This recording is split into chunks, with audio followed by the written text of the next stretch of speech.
Sir आपको आपकी teaching life में कैसे-कैसे स्टूडेंट देखने को मिलते हैं सर? कि आप उनको डील कैसे करते हो सर? देखिए, यहाँ पर भी मैंने अपने लिए 3 पैरामीटर बना रखे थे, सही बताऊँ। सर आप डिसिप्लिन को लेके एकदम कैरेक्टर में रहते हो सर। जहाँ जैसा समय मिला हमने केवल और केवल पढ़ाई को दिया। चूँकि मैं एक इंजीनियर भी हूँ, तो मेरी दिनचर्या जो है, वो आप समझ सकते हैं कैसी है। हेलो एवरीवन, काफ़ी दिनों बाद वीडियो आ रही है। लॉन्ग ड्यूरेशन हो चुका है बीच में। थोड़े काम थे हमारे पेपर वगैरह तो इसलिए हम आपसे कंटिन्यूअसली अटैच नहीं रह पाए, कंटिन्यूअसली आपसे जुड़ नहीं पाए। But again we are here with the another video. आज आपसे मैं जिनको मिलवाने जा रहा हूँ वो है great person with a great achievement. हम अगर बात करें तो सर ने अभी हाल ही में डबल डिजिट रैंक प्रोड्यूस की है सिविल सर्विसेज में। और उन्होंने लगातार 4 बार अटेम्प्ट को क्लियर किया है। इंटरव्यूज में कभी रह गए, कभी रिजल्ट रुके हुए हैं। अभी 2022 में उन्होंने फिर से एक एग्जाम क्लियर किया सिविल सर्विसेज में ही।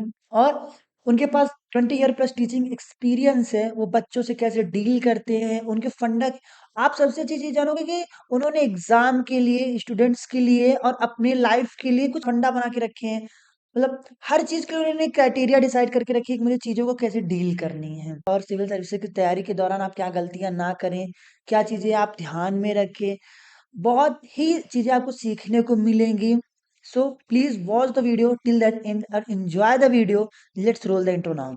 आज के हमारे जो गेस्ट हैं, आज के हमारे जो गेस्ट हैं, आज की जो हमारी गेस्ट हैं, आज की हमारी जो गेस्ट हैं के बातें तो लंबी हो सकती है। पर पहले तो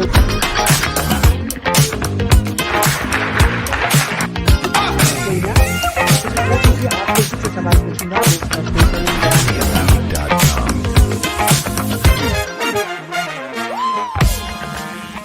good evening sir. Good evening. Sir very very congratulation to you sir for your achievement sir. Thank you very much. Sir की एक बहुत ही अच्छी हिस्ट्री रह चुकी है। हम एक-एक करके सारी बातें करेंगे रिगार्डिंग उनकी इंजीनियरिंग लाइफ, उनकी टीचिंग एक्सपीरियंस। और अभी उन्होंने एक बहुत ही डबल डिजिट रैंक प्रोड्यूस किया सिविल सर्विसेज में। एक-एक करके हम सारी बात करेंगे, लेकिन स्टार्टिंग करते हैं। सर आप जब टीचिंग लाइन में थे, तो सर आपको कब आइडिया आया कि हमें सिविल सर्विसेज साइड जाना चाहिए? ये 2016 की बात है। तो पहले क्या था कि सिलेबस जो था इसका चेंज हुआ था 2014 में। तो मध्य प्रदेश शासन का जो लोक सेवा आयोग है, तो इसने इसका से जो सिलेबस है या पाठ्यक्रम है उसको इस तरीके से बनाया कि उस पे सभी को बराबर का वेटेज मिलने लगा। पहले क्या होता था कि इंजीनियरिंग स्टूडेंट को जो इलेक्ट्रिकल, मैकेनिकल और सिविल के होते थे, उनको अपने सब्जेक्ट के 2 अपनी ब्रांच के 2 सब्जेक्ट चूज़ करना रहते थे। तो कहीं कंप्यूटर साइंस या फिर दूसरी ब्रांच वाले बच्चे यहाँ कम्पीट नहीं कर पाते थे। उसके बाद 2014 में सिलेबस चेंज हुआ और ये सिलेबस जो था वो जनरलाइज़ हो गया। जनरलाइज़ ऐसे हुआ कि इसमें जो वो बाध्यता थी किसकी, 2 कंपल्सरी सब्जेक्ट लेने की, वो ख़त्म कर दी। तो 2016 में ये मेरे नॉलेज में आया कि ऐसा कुछ हुआ है। तो मन में इच्छा थी कहीं न कहीं कि एक बार सिविल सर्विसेज़ की परीक्षा तो हमको देनी चाहिए। लेकिन जब फिर मैंने अपने आप को देखा तो मैंने ये पाया कि 2016 जो था उसमें मैं 35 साल का हो गया था और ये मान लीजिए कि यूपीएससी की जो एज रहती है, अपर एज लिमिट, उसको क्रॉस कर गया था। तो मुझे समझ में आ गया था कि मैं यूपीएससी तो नहीं दे पाऊँगा। फिर मैंने एमपीपीएससी का सिलेबस देखा और पहले मैंने मेंस का ही सिलेबस देखा, तो उससे बहुत अच्छा लगा कि मध्य प्रदेश लोक सेवा आयोग द्वारा, मध्य प्रदेश शासन के द्वारा इसको जनरलाइज किया गया। तो वहाँ हम जैसे जो, या हम ये कहें कि इंजीनियरिंग बैकग्राउंड और साइंस बैकग्राउंड के बच्चों के लिए बहुत बढ़िया था।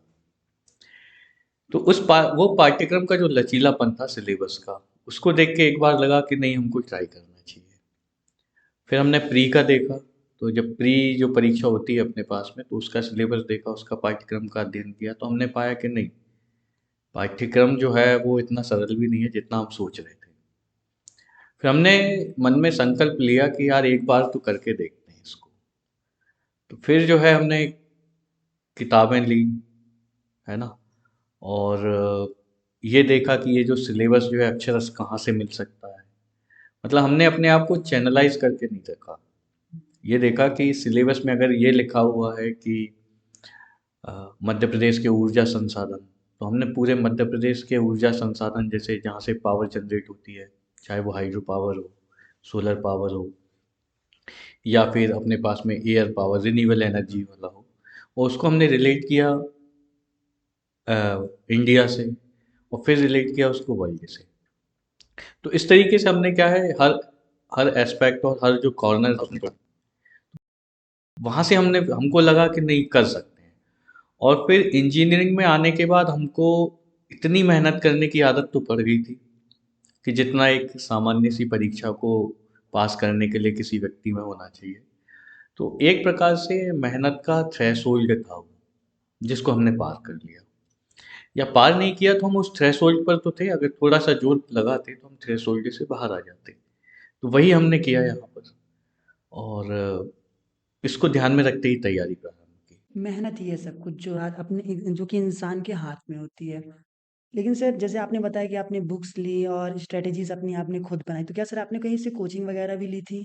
नहीं, देखिए, कोचिंग का तो कहीं से लेने का सवाल ही नहीं उठता था, क्योंकि ऑलरेडी जॉब में थे। इतना समय नहीं मिल पाता था कि हम एक स्टूडेंट की तरह कहीं से कोचिंग लें।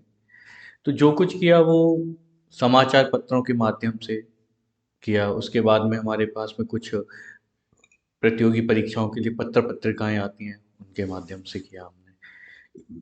बस हमने क्या किया, सिलेबस को रखा सामने और उसको टारगेट करके किया कि बस हम सिलेबस एक बार कंप्लीट कर लें। और जिस भी किताब को हमने एक बार पढ़ा, तो हमने उसको एक बार नहीं पढ़ा, हमें खुद पता नहीं कि हमने उसको कितनी बार पढ़ा, लेकिन हम जितनी भी बार पढ़ते थे तो हर बार नई चीज़ निकल के आती थी। तो जो पूर्ण रूप से जो हमने ध्यान दिया था वो दिया था कि हम कितनी ज़्यादा पढ़ाई कर सकते हैं, उस पे ध्यान दिया था। सर आपने समय की बात की, तो सर यहाँ आज के जो बच्चे हैं, जो हमारे तरह हम लोग हैं, जैसे कि हम अपने टाइम को बहुत ज़्यादा क्रिटिसाइज करते हैं कि हमारे पास टाइम नहीं बचता, हम मल्टीपल चीज़ें नहीं कर सकते। सर आपके पास तो फैमिली प्रेशर भी था, टीचिंग भी था आपका जो आपका प्रोफेशन था। सर आपने कैसे मैनेज किया सर? देखिए, आपका कहना बिल्कुल सही है। अगर मैं भी ये सोचता कि वक्त नहीं है और लोगों से कहता टाइम नहीं है, तो शायद ये गलत बात होती। क्योंकि मैंने दृढ़ संकल्प लिया था और सोचा था कि मुझे ये करना है, तो फिर मैंने टाइम के बंधनों को नहीं देखा। मैंने क्या किया है कि जब हमारे पास में समय रहता था, जिस समय मतलब अगर मुझे 10 मिनट खाली मिले हैं, तो मैं उस 10 मिनट में पढ़ाई कर लेता था, भले ही मैं एक लाइन पढूं या एक पैराग्राफ पढूं उस 10 मिनट के अंदर। क्योंकि मुझे ये पता था कि मैं एक स्टूडेंट की तरह मुझे इतना लंबा टाइम नहीं मिल पाएगा कि 5-6 घंटे में बैठ के पढूं।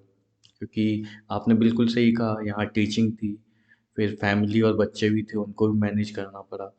यहाँ पे फैमिली ने और बच्चों ने भी बहुत साथ दिया, क्योंकि जब उन्हें ये पता चला कि पापा जी या फिर मेरे हस्बैंड पढ़ाई कर रहे हैं, तो उन्होंने अपने टाइम को मैनेज किया। तो हमने एक टाइम टेबल बनाया, और उसमें हमने ये भी नहीं किया कि बच्चों को अगर कहीं जाना है या फिर हमें मार्केट जाना है, कुछ काम करना है, तो वहाँ हम काम को टाल दें। हम क्या करते थे कि हमने अपनी सामग्री, जो पठन सामग्री जिसको अपन बोलते हैं, वो रख रखी थी। तो अगर हमने ये देखा कि हमें मार्केट जाना है, हम बिल्कुल पढ़ते थे, और उसी समय अगर हमारे पास में बच्चों ने बोला कि पिताजी हमें घुमा लाइए, या फिर हमारी वाइफ ने बोला कि हमें बाजार जाना है, ये सब काम करना है, तो हम क्या करते थे, उस चीज़ को वहीं रोक देते थे और उनसे कहते थे कि हाँ चलो। फिर वहाँ से हम आते थे, तो इसमें 2 चीज़ें हो जाती थी। एक तो हमारा काम हो जाता था, और दूसरा जो हमने 10 मिनट या 15 मिनट में पढ़ा था, तो हम ये सोचते थे कि रिवाइज़ करने की कोशिश करते थे उसी ड्यूरेशन में, कि ये जो है जो हमने पढ़ा है वो हमें याद रहता है कि नहीं रहता है। या फिर हमने पढ़ लिया तो उसको समझते थे। तो हमें 2 फ़ायदे हुए थे, काम भी हो जाता था और हमारा रिवीज़न भी हो जाता था, उतना ही क्या उतना पढ़ के। एग्ज़ैक्टली। सर जैसे आपने बताया कि फैमिली तो सपोर्टिव थी आपकी। हाँ जी, बिल्कुल। सर लेकिन क्या होता है ना कि एक बच्चा जब प्रिपरेशन करता रहता है सिविल सर्विसेज़ की, तो जब वो फ़ेल होता है सर, तो उसके ऊपर बहुत सारे प्रेशर आते हैं। तो सर आपके पास तो जॉब थी, तो क्या सर आपने भी कोई ऐसा प्रेशर फ़ेस किया कि नहीं मुझे करना है, नहीं निकला तो क्या होगा? देखिए, प्रेशर तो आया, लेकिन ये प्रेशर न तो फैमिली वालों ने दिया, न ही ये प्रेशर जो मेरे मित्र हैं या फिर जो साथ में काम करने वाले सहकर्मी हैं, उन्होंने दिया। क्योंकि जो डिसीजन मेरा था ये, कि मुझे सिविल सर्विसेज करना है, तो यहाँ प्रेशर केवल मेरा ही था और मेरे ही ऊपर था। और चूंकि यहाँ फैसला मैंने लिया था और मुझे इस पे अडिग भी रहना था, हालांकि इससे किसी को कोई फ़र्क नहीं पड़ता कि अगर मैं फ़ेल हो रहा था या फिर पास हो रहा था, लेकिन कहीं न कहीं मुझे मुझे अपना जो मैंने कमिटमेंट किया था उसको पूरा करने का प्रेशर मेरे ऊपर था। तो मैंने अपनी दिनचर्या को इस हिसाब से इस तरीके से बना रखा था कि जहाँ भी जैसा भी समय मिले आपको बस पढ़ डालो। कइयों बार मैंने, जैसे आप आजकल देखते हैं कि हमारा जो युवा वर्ग है, आप खुद युवा हैं, कि मोबाइल में लगे रहते हैं। बहुत से लोग मुझे भी बोलते थे कि मोबाइल में लगे रहते हैं। एक्चुअली मैंने मोबाइल टेक्नोलॉजी का, यूट्यूब का, है ना, सोशल मीडिया जैसे आप व्हाट्सएप कहें या फिर फेसबुक कहें या फिर अपना टेलीग्राम कहें, इसका मैंने बहुत सदुपयोग किया। जहाँ कहीं भी मिलता था, जहाँ मैं किताबें नहीं ले जा सकता था, मेरा मोबाइल साथ में रहता था। तो मैंने मोबाइल में अपने में बुक्स वगैरह डाउनलोड करके रखी हुई थी, तो मैं वो पढ़ता रहता था वहाँ पे। और उसके बाद जब शाम को आता था मैं घर से, और जब सब काम निपटे आते थे, तो मैंने एक नियम बना रखा था कि मैं कम से कम 2 घंटे तो पढ़ूंगा। और कम से कम 2 घंटे पढ़ूंगा, और ये 2 घंटे जो है चाहे मुझे इसके लिए जगना पड़े। तो मैंने अपना जो नियम बनाया था इस पे मैं कायम रहा कि मैं 2 घंटे तो पढ़ूंगा कभी भी। कभी कभी ये होता था कि 9 बजे अगर मैं पढ़ने बैठ गया, तो मैं फिर 12 बजे सोता था, क्योंकि मैं एक इंजीनियर भी हूँ, तो मेरी दिनचर्या जो है वो आप समझ सकते हैं कैसी है। तो उसमें क्या था कि हमने ये सोच के रखा था कि 2 घंटा टारगेट था हमारा, कि 2 घंटे तो हम पढ़ेंगे एनी हाउ। और फिर बोनस पॉइंट ये रहता था कि अगर हम 9 बजे बैठे हैं तो 12 बजे तक पढ़ रहे हैं, तो 3 घंटे मिल गए। कभी ये होता था कि हम 11 बजे बैठे हैं पढ़ने के लिए, तो हमें 2 घंटे का तो हमें हमारा नियम पालन करना था, तो हम 1 बजे सोते थे। हमारी सबसे बड़ी समस्या ये थी कि हम कभी सुबह जल्दी नहीं जग पाए, है ना। तो हम जहाँ हमें समय मिलता था वहाँ हम उसका यूटिलाइजेशन करते थे। न्यूज़पेपर डेली पढ़ा हमने, और न्यूज़पेपर में भी खास तौर से जो पढ़े हैं, जो हमारे राष्ट्रीय पेपर हैं, जैसे द हिंदू पढ़ा हमने, और उसके बाद में नव दुनिया पेपर, जो नई दुनिया के नाम से भी जाना जाता है, उसको पढ़ा। फिर मध्य प्रदेश शासन का जो जनसंपर्क विभाग है, उसका एक पेपर आता है, अ, रोजगार और निर्माण। तो उससे भी मध्य प्रदेश के बारे में काफ़ी जानकारी मिलती है, इसको पढ़ा। फिर प्रतियोगिता दर्पण नाम की एक पत्रिका आती है, उसको हम हमेशा लेते थे, और उसको कम से कम एक महीना खत्म होने से पहले 2 या 3 बार पढ़ डालते थे। तो इस तरीके से हमने इसको आगे बढ़ा के रखा। तो समय का तो हमने मैनेजमेंट किया कि जहाँ जैसा समय मिला हमने केवल और केवल पढ़ाई को दिया। 10 मिनट भी मिले तो हमने पढ़ाई की, और हमें 3 घंटे या 10 घंटे भी मिले तो भी हमने पढ़ाई की। सैटरडे संडे में जरूर हम बहुत ज़्यादा पढ़ते थे।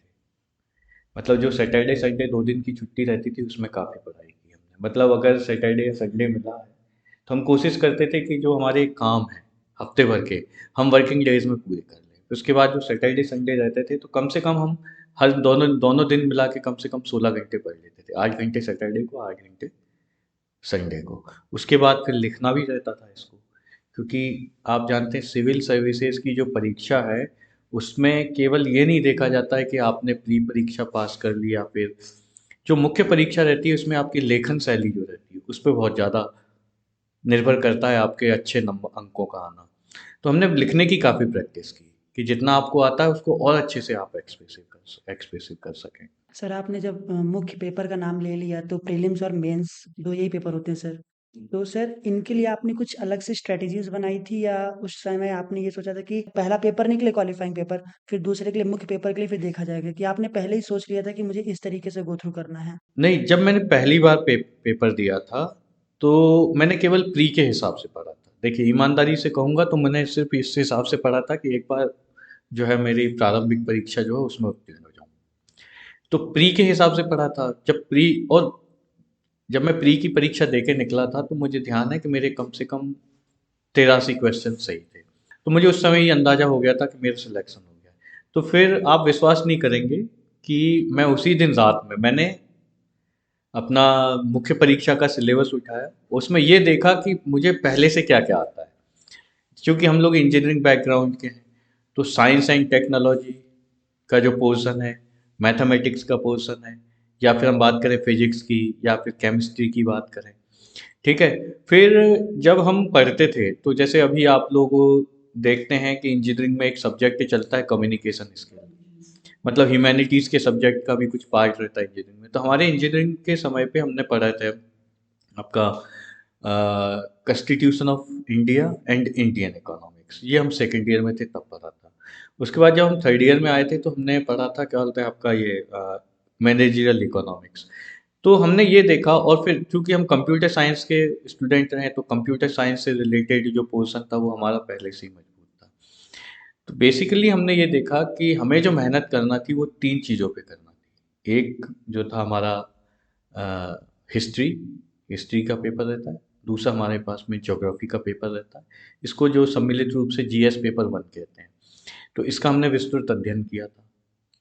उसके बाद फिर सेकंड पेपर रहता है जिसमें पहला जो पार्ट ए जिसको हम लोग बोलते हैं वो रहता है हमारे इंडियन पॉलिटी से रिलेटेड। तो चूंकि इंडियन पॉलिटी में मुख्य रूप से भारतीय संविधान या फिर कॉन्स्टिट्यूशन ऑफ इंडिया पर फोकस किया जाता है। तो वो हमारा स्कूल कॉलेज से पढ़ा हुआ था, उस समय बहुत अच्छे से पढ़ा था, तो इसको रिकॉल करने में टाइम नहीं लगा। पोर्शन जो बी है, पेपर बी है, उसमें आता था आपके पास में स्वास्थ्य से संबंधित, सामाजिक विकास से संबंधित योजनाएं या फिर कल्याणकारी योजनाएं, इससे संबंधित, तो हमने उसको देखा। फिर जो पेपर नंबर 3 था वो हमारे पास में साइंस एंड टेक्नोलॉजी और इंडियन इकोनॉमिक्स से था। तो पेपर नंबर जो 3 है वो उसने हमको थोड़ी सी एज दी, मतलब दूसरे जो अभ्यर्थी थे उनके क्या उनके मतलब हिसाब से, मतलब हम आगे थे उनमें। फिर पेपर नंबर 4 होता है, वो होता है अपने पास में फिलोसॉफी, दर्शन शास्त्र, नैतिकता, सत्यनिष्ठा। तो यहाँ पर हमने ये देखा कि जो एक, और ये पेपर इसलिए होता है कि ये देखते हैं कि एक लोक सेवक में क्या गुण होना चाहिए, और अगर ये गुण नहीं है तो ये उसके अंदर होना चाहिए। और ये जो हमारे पास में परीक्षाएं होती हैं इनका प्रमुख उद्देश्य यही रहता है कि हम एक व्यक्ति जो लोक सेवक बनना चाह रहा है वो पढ़ते पढ़ते उसके अंदर ये गुण या फिर ट्रेट्स आ जाए जो किस में रहते हैं, एक लोक सेवक में होते हैं। तो वहाँ से हमने इसको पिक किया। फिर पेपर नंबर 5 जो है वो हिंदी है। क्योंकि हिंदी जो है हमारी मातृभाषा है, हिंदी हमारा माध्यम भी रहा है इस परीक्षा को लिखने का, तो हिंदी में विशेष महारत हासिल है। और प्रमुख रूप से हिंदी में जो ध्यान दिया जाता है वो व्याकरण के ऊपर दिया जाता है, क्योंकि हम सब लोग अपने विद्यालय में व्याकरण, विलोम, पर्यायवाची इन सबको पढ़ चुके होते हैं। हम सभी ने पढ़ा है संदर्भ सहित व्याख्या करना, संक्षेपण, पल्लवन और संक्षेपण। हमने पढ़े विभिन्न प्रकार के पत्र लिखना, एप्लीकेशंस लिखना, तो ये सब उसमें था। तो हमें ये लगा कि हमको इसका केवल ओवरव्यू चाहिए। फिर जो लास्ट पेपर जो रहता है वो रहता है अपने निबंध का पेपर। तो हम सब जानते हैं कि अगर आपके विचार बहुत अच्छे होंगे तो आप निबंध बहुत अच्छे से लिख सकते हैं। तो इस तरीके से ये 6 पेपर जो रहते हैं हमको इनको तैयार करना रहता है। सर आपने माध्यम की बात की, आप हिंदी माध्यम से थे, हिंदी मीडियम से थे। सर आज हिंदी और इंग्लिश मीडियम का बहुत ट्रेंड चल रहा है। आज हर जगह कोचिंग वगैरह भी आप देखो तो हिंदी मीडियम से थोड़ा कम मिलती है, इंग्लिश मीडियम की फैसिलिटीज़ ज़्यादा हैं। तो सर क्या लैंग्वेज बैरियर भी थोड़ा दिक्कत देती है पेपर के प्रिपरेशन टाइम में, एग्ज़ाम में? मुझे लगता है कि जो हमारा मध्य प्रदेश लोक सेवा आयोग है वहाँ हिंदी और इंग्लिश नेक टू नेक चलते हैं, बराबरी पर रहते हैं। और जो अगर हम संघ लोक सेवा आयोग के अनुसार बात करें तो चूंकि हमारे संविधान में 22 भाषाएं हैं और कोई भी अभ्यर्थी इन 22 भाषाओं में से किसी एक भाषा को चूज कर सकता है। क्योंकि इंग्लिश मीडियम में बहुत ज़्यादा पढ़ते हैं, आजकल हम ये देख रहे हैं कि हमारे यहाँ जो बच्चे हैं वो इंग्लिश मीडियम में पढ़ने लग गए, खासतौर से शहरी क्षेत्र के बच्चे।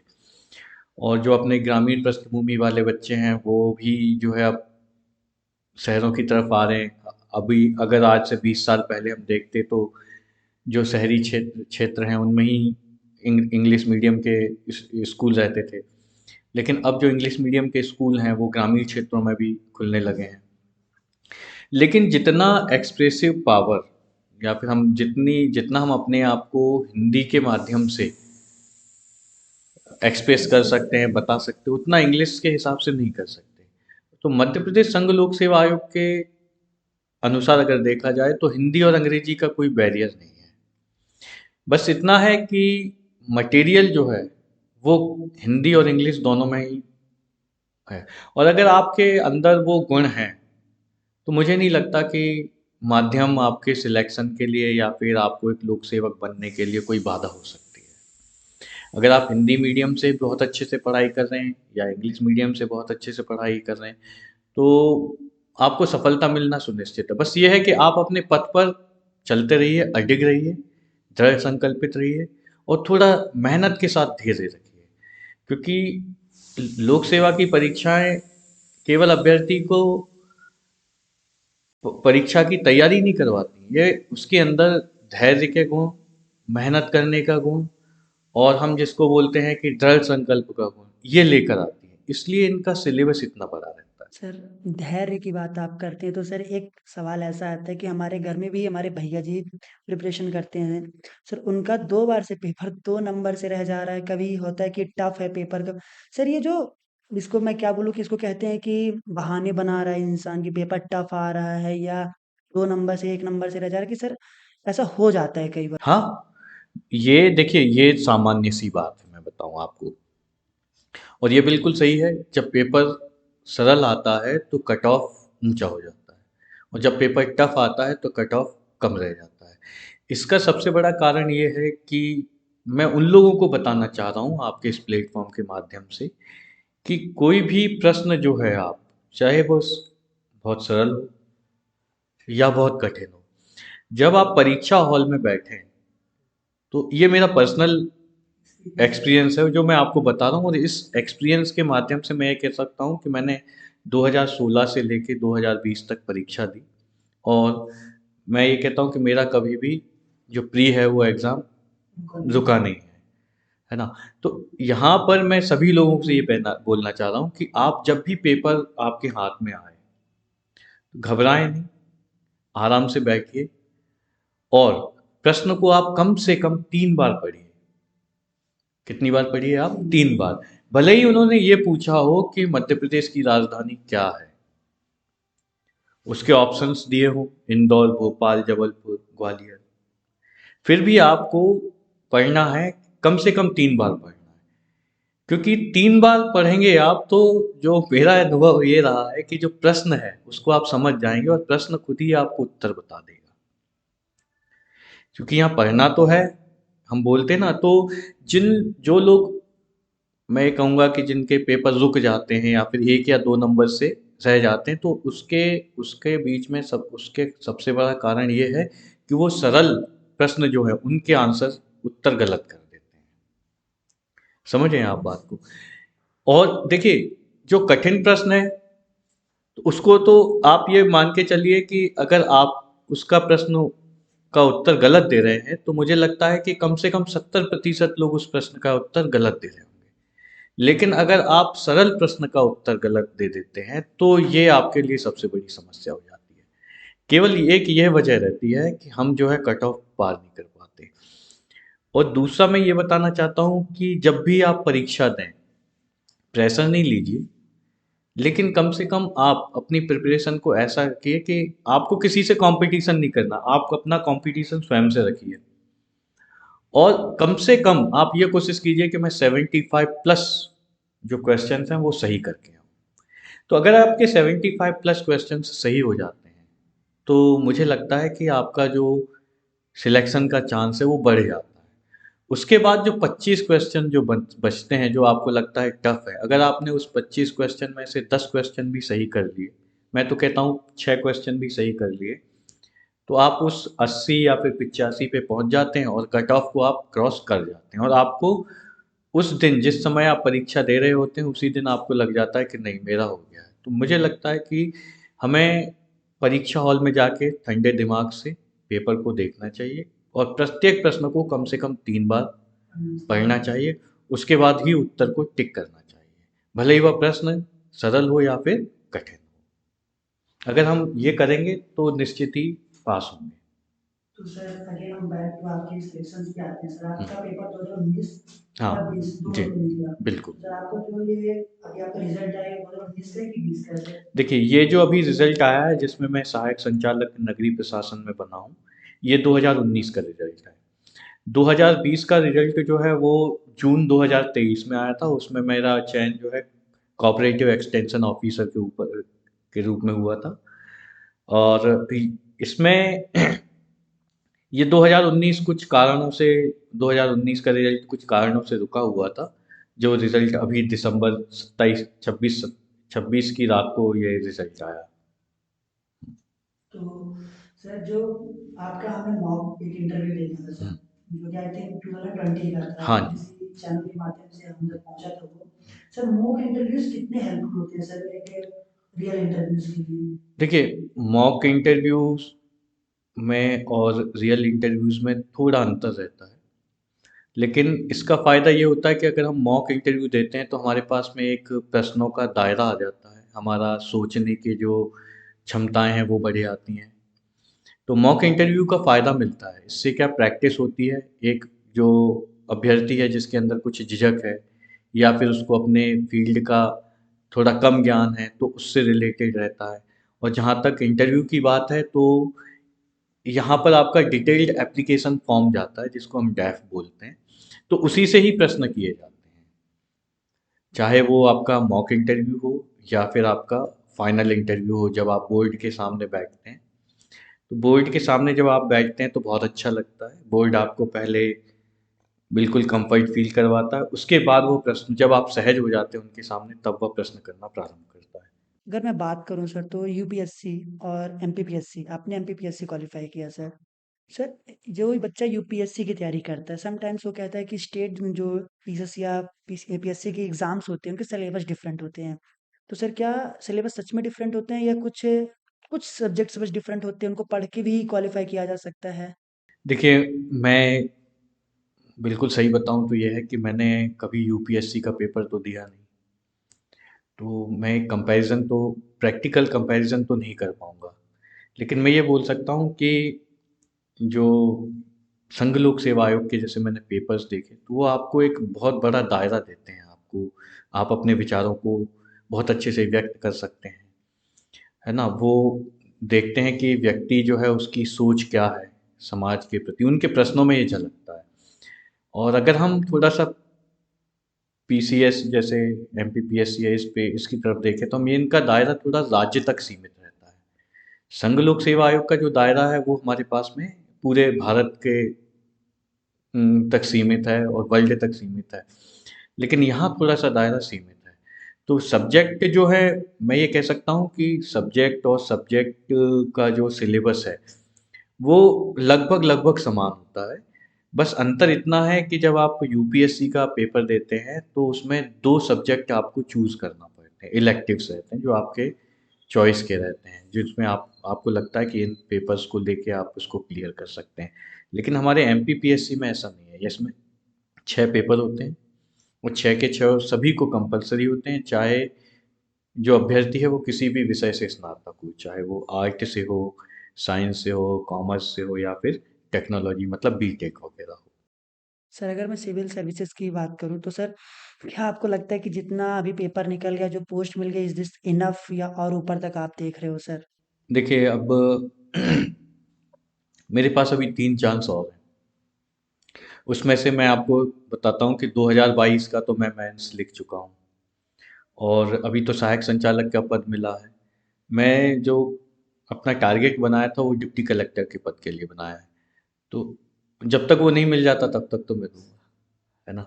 तो अभी 2023 का भी मेरा प्री क्लियर हो चुका है और इसकी भी परीक्षा जो है 2023 की मार्च में है। तो मैं उसके लिए प्रिपेयर भी कर रहा हूँ। तो या तो मैं ओवर एज हो जाऊंगा तब रुकूंगा या फिर मैं डिप्टी कलेक्टर बन जाऊंगा तब रुकूंगा। तो अभी तो मेरा टारगेट डिप्टी कलेक्टर बनने का हम ज़रूर चाहेंगे सर कि जो आप चाह रहे हो वो आपको मिले। है। Thank you very much. Sir फिर एक बात आती है सर, आपके पास तो जॉब थी। हम्म। सर जो बच्चे केवल लगन से तैयारी करते रहते हैं सिविल सर्विसेज की, उनके दिमाग में एक चीज़ चलती है सर कि अगर नहीं हुआ तो क्या होगा? सर बच्चे इन सब चीज़ों से कैसे ओवरकम करें सर? देखिए, इस पे मैंने 3 पैरामीटर्स बना रखे हैं। पहली चीज़ तो आप ये सोचना बंद कर दो कि नहीं होगा, क्योंकि तैयारी आप कर रहे हैं, किसी के कहने पे या दबाव में तो नहीं कर रहे हैं। इसका पथ किसने चुना है, मतलब रास्ता आपने ही चुना है। तो इसकी पूरी जिम्मेदारी और जवाबदारी आपकी स्वयं की होनी चाहिए। आप अपने आप को उतना समय दें, पर्याप्त समय दें और कभी भी हताश ना हो। लगातार चलते रहें, क्योंकि ये परीक्षा जो है इसमें मैंने आपको पहले ही बताया कि काफ़ी मेहनत, धैर्य मांगती है ये परीक्षा। तो यहाँ पर अगर आपको इसमें सफलता प्राप्त करनी है तो आपके पास में ये दोनों चीज़ों का होना आवश्यक है। अब रही बात ये कि मेरे पास जॉब थी, तो हाँ, ये इसको मैं बिल्कुल एक्सेप्ट करूँगा कि मेरे पास जॉब थी, और अगर नहीं होता तो ये प्रश्न मैंने अपने मन में कभी नहीं आने दिया कि अगर नहीं होता तो मैं क्या करूँगा? क्योंकि मुझे पता था कि मैं इस परीक्षा को पास कर लूँगा। मैंने 2017 का इंटरव्यू दिया था, 2018 का इंटरव्यू दिया था, तो उसमें मेरा सिलेक्शन जो है, नंबर उतने नहीं थे कि मैं कट ऑफ लिस्ट में आ जाऊँ। लेकिन फिर मैंने 2019 दिया, 2020 दिया, बहुत अच्छी तैयारी की, और मैंने क्या बीच में छोड़ा नहीं इसको, परीक्षा को। मैं सतत तैयारी करता था, जिसका फल मुझे मिला है। मतलब आपके तैयारी में कंटिन्यूटी होना चाहिए। अब रही बात इसकी कि अगर इसमें नहीं हुआ, जो लोग जॉब नहीं करते हैं, तो मुझे लगता है कि ये जो परीक्षा है, वो जितनी मेहनत करवाती है और जो कंसेप्ट आपके बनवाती है, मुझे लगता है कि ये आपको इसमें सफलता ना दिलवा पाए, लेकिन दूसरे किसी भी क्षेत्र में बहुत ज़्यादा सफलता दिलवा सकती है। तो आपको इस शंका से तो दूर रहना चाहिए कि अगर इसमें नहीं हुआ तो क्या करेंगे? इसमें नहीं हुआ तो दूसरा काम करेंगे, और जितनी शिद्दत से आपने इसकी तैयारी की थी, उतनी शिद्दत से आप उस काम को करेंगे तो ज़रूर सफलता मिलेगी आपको। विकास डिबी कीर्ति सर का एक वीडियो है कि आप लाइफ में कुछ भी करो, लेकिन आपको एक बार लाइफ में यूपीएससी या सिविल सिविल सर्विसेज की तैयारी करनी चाहिए, एमपीपीएससी, यूपीएससी, सो दैट वो प्रिपरेशन फेज 1 साल का आपको लाइफ जीना सिखा देती है, एक मैनर सिखा देती है। तो सर ऐसा कुछ है क्या कि ये देखिए, ये वीडियो तो मैंने नहीं देखा, मैं इसलिए बता रहा हूँ क्योंकि आपको पता है समय का प्रबंधन करना था, तो उतना समय नहीं मिलता था कि हम वीडियोस मोटिवेशनल देखें, क्योंकि हमारे पास में खुद ही स्वयं में एक मोटिवेशन था स्वयं का। तो जहाँ तक मेरा व्यक्तिगत अनुभव है, तो वही मैं कह रहा हूँ कि व्यक्ति भले ही इसमें सफलता प्राप्त न कर सके, लेकिन अगर वो 1 साल 2 साल इसकी प्रिपरेशन करता है, तो निश्चित रूप से उसको उसके जीवन के जीने की जो शैली है उसमें बदलाव आ जाता है। उसके जो पर्सपेक्टिव हैं वो बदल जाते हैं समाज के प्रति। उसके अंदर ज़िम्मेदारियों का और जवाबदारियों का भाव आ जाता है। और उसमें किसी भी काम को करने के लिए सततता, निरंतरता आ जाती है। तो मुझे लगता है कि अगर सफल नहीं भी होते तो ये सारे जो गुण हैं, वो एक अच्छा व्यक्ति बनाने के लिए या फिर किसी दूसरे क्षेत्र में सफलता प्राप्त करने के लिए उस व्यक्ति के अंदर अपने आप स्वतः ही जन्म ले जाते हैं ये वाले। तो मुझे लगता है कि किसी ने हर व्यक्ति को कम से कम एक बार पढ़ाई ज़रूर करनी चाहिए इसकी। सर अब हम आपके सिविल सर्विसेज वाले पॉइंट से आपकी इंजीनियरिंग लाइफ और टीचिंग लाइफ की तरफ बढ़ेंगे, बिल्कुल। लेकिन उससे पहले मैं एक रिक्वेस्ट करूँगी, जो हमारे सिविल सर्विसेज की तैयारी करने वाले बच्चे हैं जो इस वीडियो को अगर देख रहे हैं, तो उनके लिए अगर आप कुछ टिप्स एंड गाइडेंस देना चाहें सर।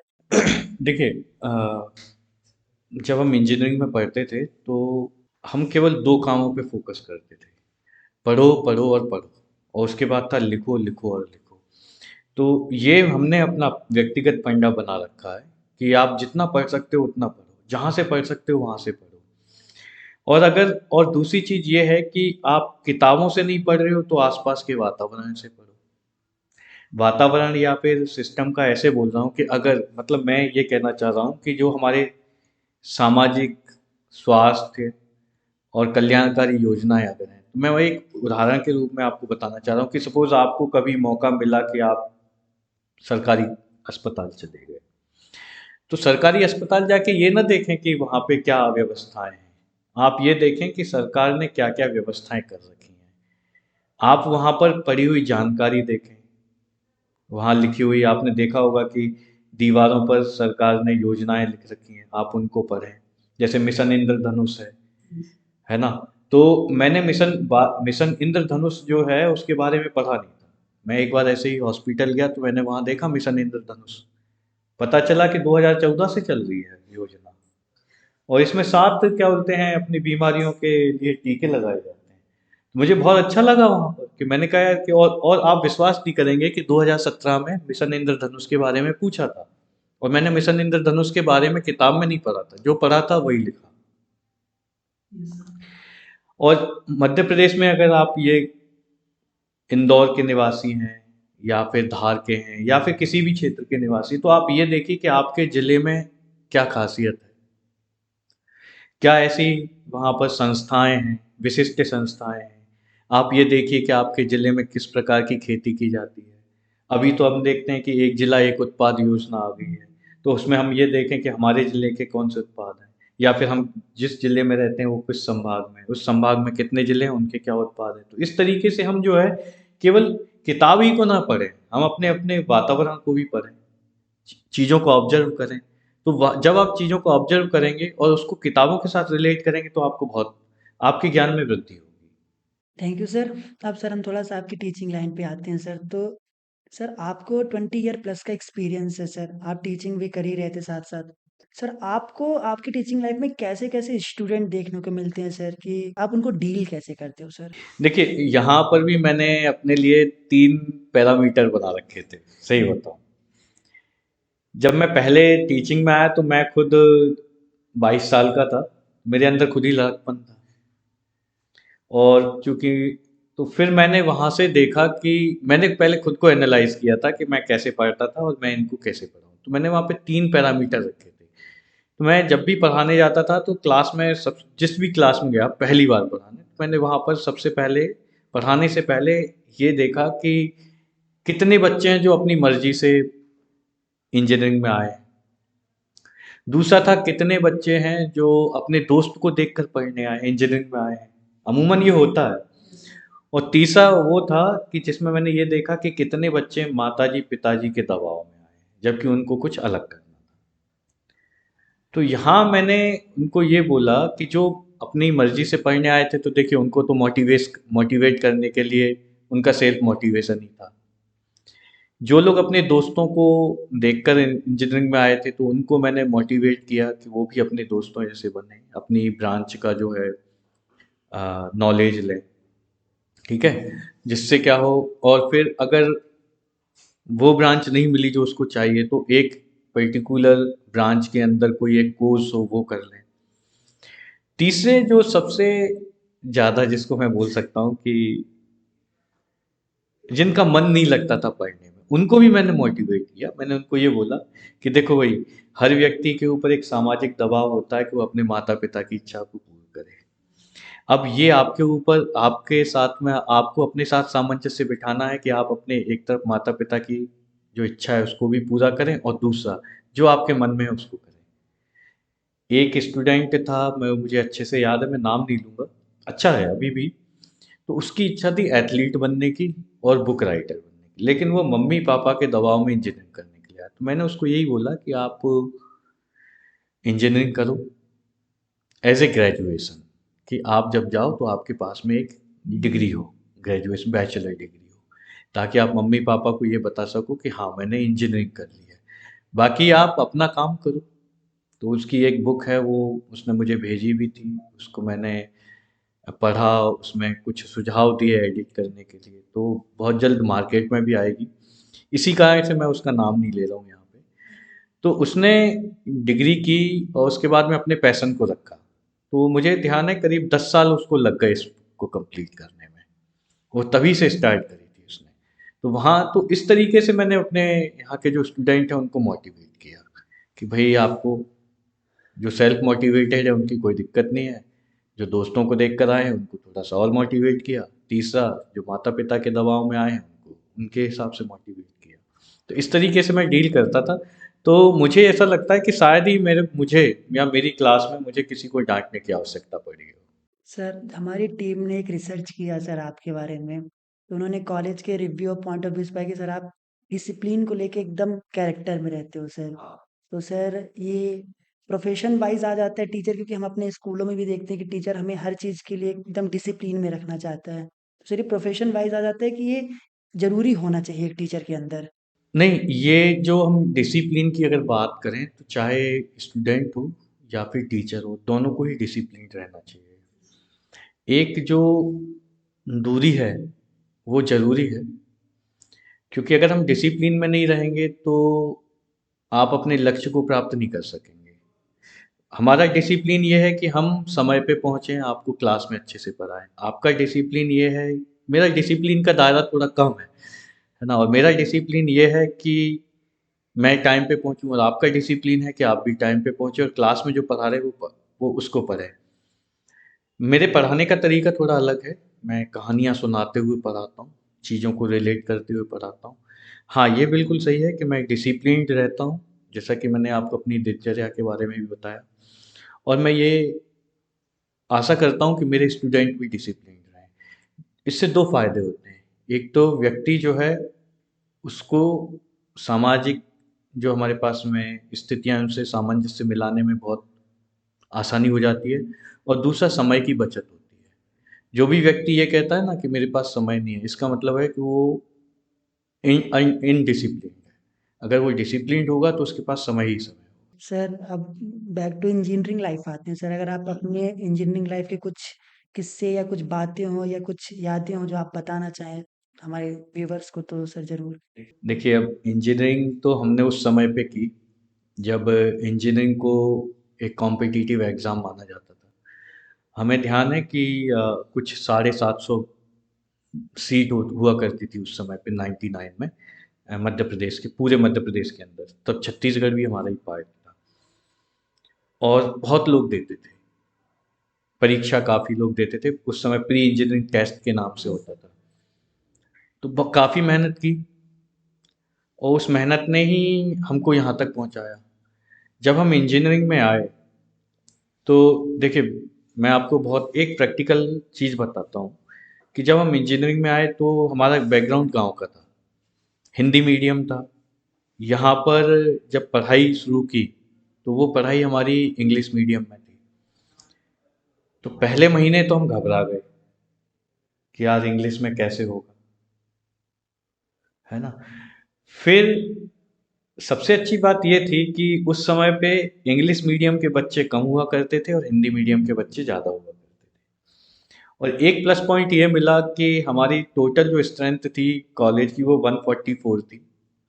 उसमें से फर्स्ट ईयर जो हॉस्टल है उसमें 100 सीट थी, और गर्ल्स हॉस्टल भी था उसमें भी थी, और कुछ जो लोग रहते थे वो विदिशा के रहते थे, लोकल के। तो मैक्सिमम हम लोग हॉस्टल में ही रहते थे। हॉस्टल में रहने का ये फ़ायदा मिला था कि हम इंग्लिश मीडियम वालों से बोलते थे कि तुम हमें पढ़ाओ, जो तुम्हारी स्ट्रेंथ है वो हमको पढ़ाओ। तो एक सब्जेक्ट हुआ करता था CS, कम्युनिकेशन स्किल। उससे काफ़ी लगता था डर कि नहीं, इसमें फेल हो गए तो क्या कहेंगे लोग। लेकिन भरोसा था अपने ऊपर और साथियों के ऊपर, क्योंकि काफ़ी सहयोग रहा। मुझे ध्यान है कि हमारा एक साथी था, वो हमको इंग्लिश पढ़ाता था। उसने बताया था कि कैसे इंग्लिश को इम्प्रूव करें। पेपर था, नेशनल, डेली नेशनल आता था हमारे पास में, टाइम्स ऑफ इंडिया। उसको हम बाँचते थे। हम हिंदी में बोलते बाँचते, जिसको हम लोग रीडिंग बोलते हैं, लाउड रीडिंग। लाउड रीडिंग करते थे। बदले में ये होता था कि किसी का मैथमेटिक्स बहुत अच्छा है, इंजीनियरिंग मैथमेटिक्स के लिए, किसी का केमिस्ट्री फिजिक्स अच्छा है, किसी का इंजीनियरिंग ड्राइंग जो है वो काफ़ी अच्छा है। मेरा इंजीनियरिंग ड्राइंग काफ़ी अच्छा था, engineering drawing and machine drawing. तो मैं अपने पूरे हॉस्टल को इंजीनियरिंग ड्राइंग और मशीन ड्राइंग पढ़ाता था, और मेरे जो साथी गए थे वो हमको इंग्लिश पढ़ाते थे, जिसका मैथ्स अच्छा रहता था वो मैथ्स पढ़ाता था। मतलब हम एक हॉस्टल में परिवार की तरह रहते थे, और हमारे पास में एक नहीं 99 टीचर हुआ करते थे। अगर आप एक स्टूडेंट है तो आपके पास 99 टीचर हुआ करते थे। हमारा मोटो था एक सबके लिए और सब एक के लिए। इस तरीके से हम लोग काम करते थे। तो ऐसे हमें नहीं लगता कि हमारे उस समय पे हम लोग फेल हुए होंगे कभी। थैंक यू सर, आपसे बहुत सारी बातें सीखने को मिली और हमारे व्यूवर्स भी बहुत सारी चीज़ें आपसे सीखेंगे सर। सो आप अपने टाइम को निकाल के आप हमसे बात करने आए sir. Again very very thank you sir. Thank you. और सर अब हम होपफुली ये मनाएंगे कि आपकी जो अचीवमेंट्स हैं, जो आप चाहते हैं, जो आपका गोल है, वो आपको मिले सर। हम आपसे ऐसे ही कनेक्टेड रहेंगे सर, और हम जो भी टिप्स एंड गाइडेंस हमारे व्यूवर्स के लिए होगी, हमारे लिए होगी, हम भी स्टूडेंट है सर, आप हम तक ज़रूर दीजिएगा सर। सर हम आपसे कनेक्टेड रहेंगे, आपके लिए ऐसे ही कंटेंट हम लाते रहेंगे, और ऐसी पर्सनालिटीज से हम आपको मिलाते रहेंगे। So stay tuned with us. Thank you, bye bye.